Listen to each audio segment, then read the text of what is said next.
తెలుగు జాతి ఖ్యాతిని, తెలుగువారి ఆత్మవిశ్వాసాన్ని విశ్వవ్యాప్తం చేసిన విశ్వవిఖ్యాత నట సార్వభౌముడు డాక్టర్ నందమూరి తారక రామారావు గారు.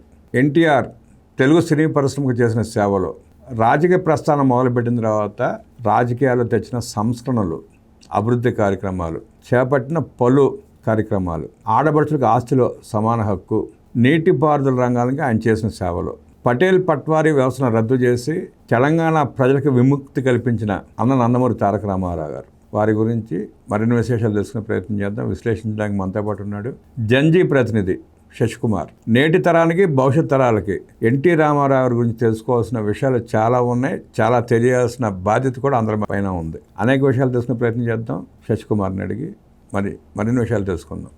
నమస్తే శశికుమార్. నమస్తే అండి. ఎన్టీ రామారావు గారు సినీ ప్రస్థానం, సినిమా రంగానికి ఆయన చేసిన సేవలు, అలాగే రాజకీయ ప్రస్థానం, రాజకీయ రంగంలో ఆయన వచ్చిన తర్వాత తీసుకొచ్చిన సంస్కరణలు, మార్పులు, ముఖ్యంగా బీసీ, ఎస్సీ, ఎస్టీ, బడుగు బలహీన వర్గాలకి ఆయన రాజకీయ అవకాశాలు కల్పించిన తీరు, తెలంగాణ ప్రాంతంలో పటేల్ పట్వారీ వ్యవస్థను రద్దు చేసి విముక్తి కల్పించిన పరిస్థితి, నాడు నైజాం ప్రభువుల నుంచి భారత ఆర్మీ విముక్తి కల్పిస్తే తర్వాత పటేల్ పట్వారీ వ్యవస్థ వచ్చిన తర్వాత ఎన్ని రకాలుగా ఆ ప్రజలు బాధపడ్డారో పూర్వం ఉన్న వాళ్ళందరికీ తెలుసు. నేటి ఇప్పుడు మీరు చెప్పే జంజీ జనాలు తెలియకపోవచ్చు. అవన్నీ కూడా తెలియాల్సిన అవసరం మనకు ఉంది. అట్లాగే ఆంధ్ర ప్రాంతంలో కూడా కర్ణ మున్సబులు వాళ్ళు కూడా ఎలా పిక్కు తినేవారో తెలుసు. ఆ వ్యవస్థను రద్దు చేసి ప్రజలకు విముక్తి కల్పించాడు ఆయన ముందుగా. అలాగే బడుగు బలహీన వర్గాలకి రాజకీయంగా వారికి అండగా నిలబడి అత్యధిక స్థానాలు ఇచ్చి గెలిపించుకున్న పరిస్థితి కూడా చూసాం మనం. ఆడపడుచులకు ఆస్తిలో సమాన హక్కు ఇచ్చారు ఆయన. రామారావు గారి గురించి నీకు తెలిసిన విషయాలేంటి?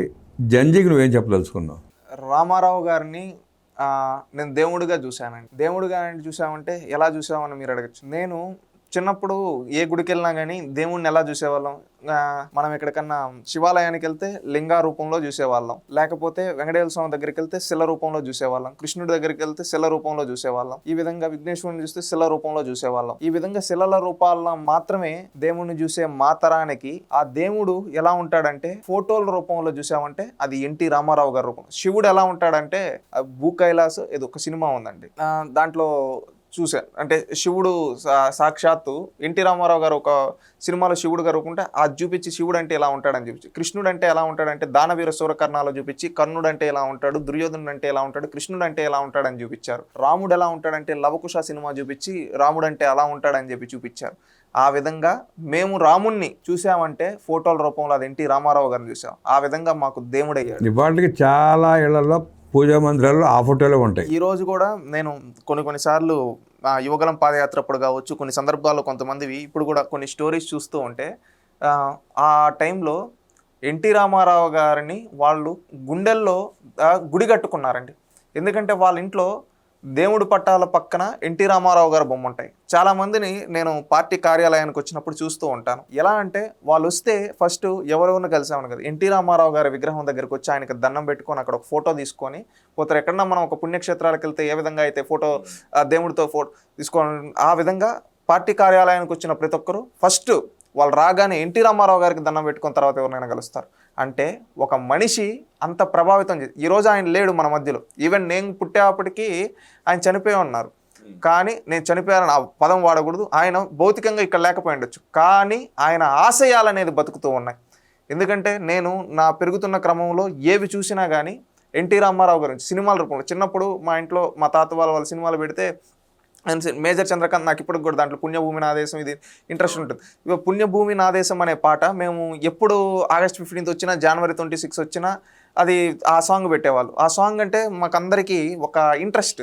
అది మేజర్ చంద్రకాంత్ సినిమాలు ఇంట్లో చిన్నప్పుడు చూపించేప్పుడు చూస్తూ ఉంటే అది ఒక గూస్ బంప్స్ మాకు ఆ రోజుల్లో. ఆ విధంగా ఎన్టీ రామారావు గారి సినిమాలు చూసి ఒక సమాజంలో ఒక చైతన్యం అయిన తరం కూడా మాదే అని కూడా చెప్పుకోవచ్చు. ఎందుకంటే ఒకటి అడవి రాముడు ఏదో దాంట్లో కృషి ఉంటే మనుషులు ఋషులు అవుతారు, మహాపురుషులు అవుతారు అని చెప్పి ఒక శబరి గురించి గొప్పతనాన్ని చెప్తారు. అదేవిధంగా ఒక వాల్మీకి యొక్క గొప్పతనాన్ని చెప్తారు, ఒక ఏకలవ్యుడు యొక్క గొప్పతనాన్ని చెప్తారు. దాంట్లో ఒక ఏకలవ్యుడు గురువు కోసం తన బటన్ వేల్ని ఇచ్చేసి గొప్పతనం అక్కడ ఉంది. అదేవిధంగా ఒక కరుడు గట్టిన ఒక ఎవరైతే బోయవాడు ఉన్నాడో అతను తలుచుకుంటే ఒక మహారుషి రామాయణాన్ని ఎలా రచించాడో చెప్తారు. భక్తితో పెడితే సాక్షాత్తు ఆ రాముడు ఎలా దిగొచ్చాడో శబర రూపంలో చెప్తారు. ఈ విధంగా చూసాం. ఒక జస్టిస్ చౌదరిలో కన్న కొడుకు తప్పు చేసినా కానీ చట్టం ముందు అందరూ సమానమే అని చెప్పి ఆయన ఇచ్చిన మెసేజ్ అనేది మనం చూసాం. ఈ విధంగా ఎన్నో సినిమాల్లో ఆయన నటించిన సినిమాల ద్వారా ఆయన ఒక సమాజానికి ఒక మెసేజ్ ఇచ్చాడు. ఈరోజు మేజర్ చంద్రకాంత్లో ఒక రిటైర్డ్ మేజర్గా ఆయన రాజకీయ నాయకులతో పోరాడిన తత్వం కావచ్చు, సమాజంలో ఒక మార్పు తీసుకొని రావడానికి, అంటే సమాజంలో ఒక వ్యక్తి ఎలా ఉండాలో, ఒక బడిపంతులు ఎలా ఉండాలో, ఒక రిటైర్డ్ మేజర్ ఎలా ఉండాలో, ఒక జస్టిస్ ఎలా ఉండాలో, ఒక డ్రైవర్ ఎలా ఉండాలో, ఈ విధంగా సమాజంలో ప్రతి ఒక్కరు మనం పోషించే పాత్రలో మనం ఎలా ఉండాలో తన సినిమాల ద్వారా ఒక మెసేజ్ ఇచ్చిన వ్యక్తి ఎన్టీ రామారావు గారు. ఎందుకంటే ఈరోజు మనం సినిమాలు వస్తూ ఉన్నాయి, కొత్త కొత్త సినిమా. కొన్ని సినిమాల వల్ల ఏంటంటే సమాజం పొల్యూట్ అవుతూ ఉంది. కానీ ఆ సమాజంలో సినిమా అనేది ఒక సమాజంలో ఎలా చైతన్యం తీసుకొని రాగలుగుతుందంటే అది ఎన్టీ రామారావు గారి సినిమాల్లో మాత్రమే. మనం చూసుకుంటే ఈ రోజుటికి కూడా ఆ సినిమాల ద్వారా ఆయన ఇచ్చిన మెసేజ్ అనేది జనాల్లో ఏ విధంగా అంటే ఆయన దేవుణ్ణి చేసింది. ఎందుకంటే ఈరోజు ఎంతోమంది సినిమా హీరోలు రాజకీయాల్లోకి వస్తూ ఉన్నారు. కానీ ఎవ్వరు కానీ ఈరోజు పక్క రాష్ట్రంలో ఏదో ఒక ప్రభుత్వం వస్తే ఎన్టీ రామారావు గారితో పోల్చారు. నేను ఆ రోజే చెప్పే వాళ్ళకి, ఎన్టీ రామారావు గారు అనే వ్యక్తి లెజెండ్, ఆయనతో పోల్చొద్దండి. N T Ramarao first time party పెట్టినప్పుడే సింగిల్గా 1/3 మెజారిటీ తీసుకొని వచ్చిన వ్యక్తి. ఒకసారి కాదు, 3 సార్లు గవర్నమెంట్ ఫామ్ చేస్తే 3 సార్లు 294 ఉంటే ఉమ్మడి రాష్ట్రంలో 200కు పైగా స్థానాలతో గెలుచుకున్న వ్యక్తి. ఈ రోజు ఆ పక్క రాష్ట్రంలో ఏదో బోటాబోటీ మెజారిటీతో వచ్చి 4-5 పార్టీలు సపోర్ట్ ఇస్తే కూడా గవర్నమెంట్ ఫామ్ చేయలేని వాళ్ళెక్కడ సింగిల్గా గవర్నమెంట్ ఫామ్ చేసిన వ్యక్తి. తిరుగులేదు అనుకున్న కాంగ్రెస్ పార్టీని 40-50 ఏళ్ళు తిరుగు లేకుండా కంచుకోట ఆంధ్రప్రదేశ్ అనేది, అలాంటి కంచుకోటను బద్దలు కొట్టిన వ్యక్తి ఎన్టీ రామారావు. ఆయనకి పోటీ లేదు. ఆయనలాగా ఎంతోమంది అవ్వాలని వచ్చారు కానీ అవ్వలేకపోయారు. ఎందుకంటే ఎన్టీ రామారావు అనే వ్యక్తి జనాల నుంచి వచ్చాడు. ఎన్టీ రామారావు గారిని ఆయన ఏదో లగ్జరీ లైఫ్ అని అందరూ అనుకుంటారు. ఒక సాధారణ కుటుంబంలో పుట్టాడు. ఒక సాధారణ కుటుంబంలో పుట్టి పాలు పోసి మళ్ళీ అదేవిధంగా ఆయన చదువుకునే రోజులు తల్లిదండ్రులకు హెల్ప్ చేస్తూ ఈ విధంగా కష్టపడి పైకి వచ్చిన వ్యక్తి. ఈరోజు కూడా భువనమ్మ గారు కావచ్చు, బాలకృష్ణ గారు కావచ్చు, ఇలాంటి వాళ్ళు చెప్తూ ఉంటారు. ఒకప్పుడు మా నాన్న నేల మీద పనుకునేది, ఇంట్లో ఈ విధంగా పనుకొని మా నాన్నమ్మకి మా తాతయ్యకి హెల్ప్ చేసి చదువుకున్నారు. ఆ తర్వాత ఈ విధంగా పైకి వచ్చి, అంటే అంత కష్టపడే తత్వం ఆయనది. ఆయనకు ఉద్యోగం వస్తే అక్కడ అవినీతి జరుగుతూ ఉంటే ఆ సబ్ రిజిస్టర్ ఉద్యోగాన్ని వదిలేసి తనకిష్టమైన సినిమా రంగంలో ఇక్కడ ఎన్ని కష్టాలు పడ్డాడో మనం చూసాం. ఆ విధంగా ఒక్కొక్క మెట్టికి మన దేశంతో మొదలై నా దేశం వరకు కావచ్చు ఎన్ని సినిమాలు తీశాడు. ఒక్కొక్క సినిమాలో ఒక్కొక్క మెసేజ్ ఓరియంటెడ్ సినిమాలు, దాదాపుగా 300 పైగా సినిమాలు. ఆ సినిమాల ద్వారా ఇచ్చిన మెసేజ్ అనేది ఈ తెలుగు నేల మొత్తాన్ని ఒక చైతన్యవంతమైన చేసింది. ఈరోజు సినిమాలు అంటే ఏదో 100 కోట్ల కలెక్షన్, 200 కోట్లు ఒక రోజు 2 రోజులు ఆడితే, అలాంటిది 365 రోజులు ఆడిన సినిమాలు కూడా ఎన్టీ రామారావు గారు ఉన్నాయంటే ఆయన ఏ విధంగా, అంటే ఇప్పుడు ఎవరైనా ఒకరోజు సినిమా చూస్తే చాలే, 2 సార్లు చూస్తే అంటే 365 రోజులు అంటే ఎంతమంది ఎంతగా ఆదరించుంటే ఆ విధంగా అయిందో మనం చూసుకోవచ్చు. ఒక రికార్డు, ఆయన లాంటి నటుడు లేడు. అందుకే ఆయన విశ్వవిఖ్యాత అయ్యాడు. ఆయన ఏంటంటే ఏదో డబ్బుల కోసం నటించారు, సమాజంలో ఒక మార్పు కోసం జీవించిన వ్యక్తి. ఆయన ప్రతి పాత్రకి జీవం పోశాడు. అందుకని ఆయన ఒక మహానాయకుడు అయ్యాడు. అంటే ఆ విధంగా చేసిన వ్యక్తి ఆయన సినిమాల ద్వారా మెసేజ్, ఈ విధంగా కష్టపడి పైకి వచ్చిన విధానం ఈ తరం మా తరంకి ఒక స్ఫూర్తి. ఎందుకంటే మేము ఆయన చూడకపోవచ్చు, కానీ ఆ తర్వాత ఆయన రాజకీయాల్లోకి వచ్చిన తర్వాత ఆయన తీసుకొని వచ్చిన మార్పులు సమాజాన్ని ఎలా మార్చాయని చూడాలి.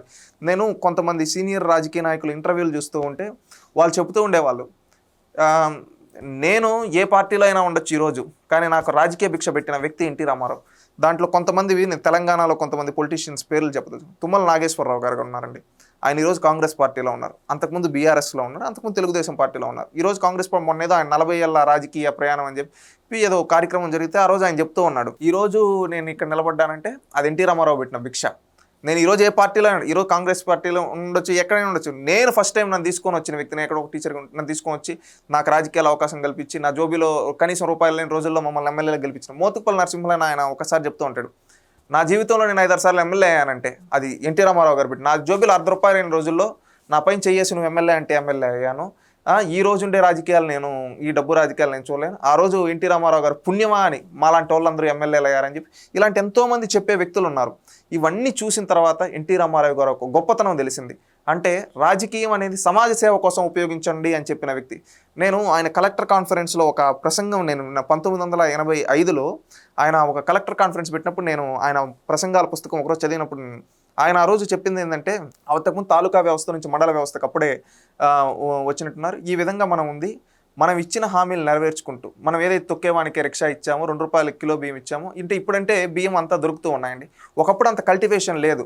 అంత కల్టివేషన్ లేనప్పుడు మనం ఇచ్చిన మాట తప్పకూడదు. దాన్ని ఎట్లయినా మీరు చైతన్యం చేసి అది ఎక్కడి నుంచి ఎక్స్పోర్ట్ చేసుకుంటారా, ఎట్లయినా ఇంపోర్ట్ చేసుకుంటారా, ఇంపోర్ట్ దాన్ని మన వాళ్ళందరికీ మనం ఇవ్వాలి, ఇచ్చిన మాట తప్పకూడదు అని చెప్పి ఆయన ఇచ్చిన డైరెక్షన్ కావచ్చు. ఉమ్మడి 23 జిల్లాలకు ఆ రోజు ఆయన పంచవార్షిక ప్రణాళికలు ఉంటే దానికి సంబంధించి చెప్పిన విధానాలు కావచ్చు, అవన్నీ ఎంతో స్ఫూర్తిదాయకం. ఒక విజన్తో ఆయన చేసిన ప్రతి ఒక్క కార్యక్రమం, ఏవైతే సంక్షేమ కార్యక్రమాలు ఉన్నాయో ఆ ప్రతి సంక్షేమ కార్యక్రమం అనేది గుండెలు నిలిచిపోయింది. ₹2 కిలో బియ్యం అంటే ఈరోజు దేశం అంతా మాట్లాడుకుంటుంది. దాన్ని 1980లో ఇంప్లిమెంట్ చేసిన వ్యక్తి ఎన్టీ రామారావు గారు. ఈ రోజు దేశంలో మహిళా రిజర్వేషన్ గురించి మాట్లాడుతున్నారు. 1980లోనే స్థానిక సంస్థల్లో మహిళలకు రిజర్వేషన్ ఇచ్చిన వ్యక్తి, తొలిసారి ఎన్నికల్లోనూ మహిళల్ని పెట్టి గెలిపించిన వ్యక్తి ఎన్టీ రామారావు గారు. ఈరోజు కులాల రిజర్వేషన్ అంటారు. ఒకప్పుడు స్థానిక సంస్థల్లో బీసీలకు రిజర్వేషన్ కల్పించిన వ్యక్తి ఎన్టీ రామారావు. ఒకప్పుడు ఎస్సీ ఎస్టీలని రాజకీయాలు ఎక్కడ ఎవరు ఎంకరేజ్ చేశారు, కానీ అలాంటి ఎస్సీ ఎస్టీలను పైకి తీసుకొని చదువుకున్న వాళ్ళని అక్కడ ఉన్న వాళ్ళని చైతన్యవంతం చేసి సమాజంలో వాళ్ళని ఒక గొప్ప నాయకులుగా తీర్చిదిద్దిన వ్యక్తి ఎన్టీ రామారావు గారు. వాళ్ళ మంత్రులుగా చేసిన వ్యక్తి, ఎంతోమందిని దేశ రాజకీయాలను శాసించే స్థాయిలో ఉన్నా కానీ ఏ రోజు అహంకారం ప్రదర్శించకుండా ఈ దేశ ప్రయోజనాల కోసం పనిచేసిన, అంటే కాంగ్రెస్ పార్టీతో ఎన్నో విభేదాలు ఉండొచ్చు తెలుగుదేశం పార్టీకి, కానీ అదే కాంగ్రెస్ పార్టీకి సంబంధించి మన తెలుగువాడు ప్రధానమంత్రి అయ్యే అవకాశం వస్తే, నా తెలుగువాడు ప్రధానమంత్రి అవుతున్నాడు, నేను అభ్యర్థిని నిలబెట్టను అని చెప్పిన వ్యక్తి ఎన్టీ రామారావు. ఈరోజు చూస్తుంటాం రాజకీయాల్లో ఒకరిని ఏదైనా కూల్ చేయాలి, వాళ్ళని లేకుండా చేయాలనుకుంటారు, కానీ ఈ తెలుగు జాతికి సంబంధించి ఒక వ్యక్తి అవుతూ ఉంటే, నా తెలుగువాడు ప్రధానం అవుతుంటే నేనేంటి రాజకీయం చేయడం, రాజకీయాలు కాదు అని చెప్పిన వ్యక్తి ఎన్టీ రామారావు గారు. అంటే ప్రత్యర్థులను కూడా గౌరవించి ఇందిరాగాంధీ గారితో పోరాడారు రాజకీయంగా. కానీ ఆమె చనిపోయినప్పుడు ఆయన ఒక ప్రసంగంలో చెప్తారు, ఎంతో బాధాకరమైన విషయం, ఈరోజు మనం ఒక నాయకురాలను మనం కోల్పోయాము, ఈరోజు మనం అందరం కలిసి ఈరోజు అందరం సమిష్టిగా రాజీవ్ గారికి అండగా నిలబడి వాళ్ళ కుటుంబానికి ఒక భరోసా ఇవ్వాలని చెప్పిన వ్యక్తి ఎన్టీ రామారావు. అంతే ఆయన ఒక గొప్పతనం చూడండి. ఈరోజు ఉన్న రాజకీయాలు ఎక్కడ, ఆ రోజు ఆయన చేసిన రాజకీయాలు ఎక్కడ. సమాజం మీరు అన్నట్టు ఇంతకు ముందు చెప్తూ వచ్చారండి, పటేల్ పట్వారీ వ్యవస్థ. ఈ తెలంగాణ ప్రజలు ఒకటి గుర్తుపెట్టుకోవాల్సింది ఏంటంటే, ఒకప్పుడు నిజాముల చేతుల్లో మగ్గిపోయిన ఈ తెలంగాణ సమాజం, ఆ తర్వాత సాయుధ రైతాంగ పోరాటం చేసిన ఈ తెలంగాణ సమాజం ఎంతైనా, ఆ తర్వాత పటేల్ పట్వారీ చేతుల్లో కూడా అంతే. ఈరోజు తెలంగాణలో ఉండే ప్రతి ఒక్క యువకుడు తెలుసుకోవాలి, ఆ రోజు ఆ పటేల్ పట్వారీ చేతులు మగ్గిపోతుంటే అప్పుడు ఉన్న రాజకీయ నాయకులు వాళ్ళ చేతులతో వాళ్ళతో కలిసిపోయి ఉంటే కొల్లుడైపోయి, ఒక్కసారిగా దాన్ని రద్దు చేసి నిజమైన స్వాతంత్రాన్ని తెలంగాణ గడ్డపైన ఇచ్చిన వ్యక్తి ఎన్టీ రామారావు గారు. అది ప్రతి ఒక్కరూ గుర్తుపెట్టుకోవాలండి. ఎందుకంటే ఈ తరం ప్రతి ఒక్కరూ తెలుసుకోవాలి, ఈ తెలంగాణలో ఆదిలాబాద్ కాడ నుంచి మొదలు పెడితే ఖమ్మం వరకు ఉన్న గిరిజనులకు అండగా ఐటీడీఏలకు ఆ రోజు శ్రీకారం చుట్టిన వ్యక్తి ఎన్టీ రామారావు గారు. ఎంతోమంది దళితుల్ని ముఖ్యంగా ఆలయ ప్రవేశాలు కావచ్చు, ఆ తర్వాత వాళ్ళని పదవులు ఇచ్చి కావచ్చు గౌరవించిన వ్యక్తి. ఎక్కడో లండన్ నుంచి ఒక రాణిగారు వస్తే ఆ రాణిగారి పక్కన ఈ తెలుగు నేలపైన ఒక దళిత ఆడబిడ్డ ప్రతిభా భారతి గారిని కూర్చోబెట్టిన వ్యక్తి ఎన్టీ రామారావు గారు. ఈ విధంగా మనం చూసుకుంటే ఎక్కడ చూసినా కానీ ఎన్టీ రామారావు గారు ప్రతి ఒక్కరిని, అన్ని కులాలని, అన్ని వర్గాలకి అండగా నిలబడిన వ్యక్తి. ఒకటి కాదు, రెండు కాదు, ఆయన జీవితం అంతా ప్రజల కోసం త్యాగం చేసిన వ్యక్తి. అంటే సినిమాల్లో ఆయన నటించాడని కొంతమంది జీవించాడంటాం, అలాగే రాజకీయాల్లోకి వచ్చిన తర్వాత కూడా ప్రజల కోసం జీవించాడు. అటు సినిమాల్లో అయినా ఇటు రాజకీయాల్లో అయినా ప్రజల కోసం జీవించిన వ్యక్తి. దేశానికి ఒకప్పుడు ఇండియా చైనా వారు వస్తే యుద్ధం అప్పుడు విరాళాలు సేకరించి దేశం కోసం ఇచ్చిన వ్యక్తి. దివిసీమన్ లాంటి ఉప్పును వస్తే జోలెపట్టి ప్రభుత్వానికి అండగా నిలబడిన వ్యక్తి ఎన్టీ రామారావు గారు. ఇలాంటి గొప్ప మహనీయుడు పెట్టిన పార్టీ తెలుగుదేశం పార్టీ. ఈ పార్టీ ఇంకా మరిన్ని రోజులు వెళ్ళాలి. ఎందుకంటే ఈరోజు ఈ పార్టీ చంద్రబాబు నాయుడు గారి నాయకత్వంలో, లోకేష్ గారి నాయకత్వంలో ముందుకెళ్తూ ఉంది. ఆయన ఆశయాలు, ఎన్టీ రామారావు గారు ఏ ఆశయాల కోసం అయితే పార్టీ పెట్టాడు, సమాజమే దేవాలయం, ప్రజలే దేవుళ్ళు అని ఆ రోజు ఆయన పెట్టిన నినాదాన్ని ఈ రోజు ఇటు వరకు ముందుకు తీసుకొని వెళ్తున్నారు. రేపు భవిష్యత్తులో కూడా తీసుకొని వెళ్తాం. మా తరం కూడా ఖచ్చితంగా ఆ సిద్ధాంతానికి కట్టుబడి పనిచేస్తామని నేను తెలియజేస్తున్నాను అండి. ఎందుకంటే ఈ తరంలో ఉండే వాళ్ళు కూడా ప్రతి తీసుకోవాలి. ఈ భారతదేశ చరిత్రలో, ఈ ప్రపంచ చరిత్రలో ఏ రాజకీయ పార్టీకి సింగిల్ లైన్ సిద్ధాంతం ఉండదు. ఒక్క తెలుగుదేశం పార్టీకి ఉంది, సమాజమే దేవాలయం, ప్రజలే దేవుళ్ళు. సమాజాన్ని మేము దేవాలయంగా భావిస్తాం, దాంట్లో ఉన్న ప్రజల్ని దేవుళ్ళుగా భావించి వాళ్ళకు సేవ చేయడానికే మేము రాజకీయం చేస్తామని చెప్పి నినాదంతో ఈరోజు రాజకీయం అంటే అది ఏదో డబ్బులు సంపాదించుకునేది కాదు, సేవా కార్యక్రమం. ఆ సేవా కార్యక్రమం ఈరోజు తెలుగుదేశం పార్టీ చేస్తూ ఉంది ఎన్టీ రామారావు గారి ఆశయాలతో. ఈరోజు ఆయన 103వ జయంతి. ఆయన ఇంకొక 100 ఏళ్ళైనా కానీ ఆయన ఖ్యాతి ఇలాగే ఉంటుంది. ఈ తెలుగు నేలపైన, ఈ తెలుగు ప్రజల గుండెల్లో అలాగే ఉంటుంది. ఆయన ఆశయాల్ని, ఆయన చేసిన మంచి పనులను నిరంతరం ప్రజలకు గుర్తు చేస్తూ రానున్న తరాలను కూడా చైతన్యవంతం చేసుకుంటూ ఎన్టీ రామారావు గారి ఆశయాల కోసం తీసుకొని వెళ్తాం. ఎందుకంటే ఒక సినీ నటుడిగా, ఒక రాజకీయ నాయకుడిగా, ఆయన ఒక సమాజ సేవకునిగా ఆయన చేసిన సేవలు మేము మరువలేం. అలాంటి వ్యక్తిని నిత్యం స్మరించుకుంటూ ఉంటాం. ఆయన ఆశయాల కోసం పనిచేస్తాం. ఈరోజు ఆయన 103వ జయంతి సందర్భంగా మేమందరం ఒక సంకల్పం పూనుకొని, ఎందుకంటే ఆయన ఆశయాలు ఏవైతే ఉన్నాయో ప్రతి పేదవాడికి మనం కూడు, గుడ్డ, గూడు ఇవ్వాలి అని ఆ సిద్ధాంతాన్ని ఇంకా మరింతగా ఇప్పుడు అందరికీ మనం కూడి ఉంది, గుడ్డ ఉంది, గూడు ఉంది. కానీ ఇప్పుడు రానున్న రోజుల్లో ఇప్పటికి ఏవైతే అవసరాలు ఉంటాయో ఆ అవసరాల కోసం ఈ పార్టీ మరింతగా నూతనత్వం పూనుకుని ముందుకెళ్తుందని తెలియజేస్తూ ఉన్నాం. ఖచ్చితంగా ఎన్టీ రామారావు గారు ఎప్పటికీ చరితార్థుడే, ఎప్పటికీ ఆయనకి మరణం లేని మహామనిషి ఎన్టీఆర్. ఎప్పటికీ ఆయన తెలుగు ప్రజల ప్రతి ఒక్కరి గుండెల్లో జీవించుంటాడు. ప్రతి ఇంటిలో దేవుడి పక్కన ఆయన ఫోటో ఉంటుంది. అంటే మరణం లేని మహామనిషి, నిజంగా ఈ తెలుగు జాతికి దేవుడు, ఈ తెలుగు జాతికి ఆత్మ గౌరవాన్ని ఇచ్చిన వ్యక్తి, ఆత్మవిశ్వాసాన్ని ఇచ్చిన వ్యక్తి, ఆ వ్యక్తి చరితార్థుడు. ఖచ్చితంగా ప్రతి ఒక్కరూ ఆయన ఏదో కొన్ని దగ్గరలో విగ్రహాలు పెట్టేసి విగ్రహాల రూపంలో కాదు, ప్రతి గుండెల్లో ఆయన కొలువై ఉంటాడు. ఖచ్చితంగా రానున్న రోజుల్లో ఆయన చరిత్రని పుస్తకాల రూపంలో కూడా, మళ్ళీ అదేవిధంగా పాఠ్యాంశాల రూపంలో కూడా ప్రభుత్వాలు చేర్చాలని కోరుకుంటూ ఉన్నామండి. ఖచ్చితంగా ఎన్టీ రామారావు గారి ఆశయాల కోసం నిరంతరం పనిచేస్తామని ఈరోజు అన్న ఎన్టీఆర్ జయంతి సాక్షిగా మరొకసారి తెలియజేస్తున్నాం. తెలుగుదేశం పార్టీ వ్యవస్థాపక అధ్యక్షులు నందమూరి తారక రామారావు గారి సినీ రాజకీయ ప్రస్థానం గురించి అనేక విషయాలు మనతో పంచుకున్న శశికుమార్కి అభినందనలు తెలియజేస్తూ నమస్కారం.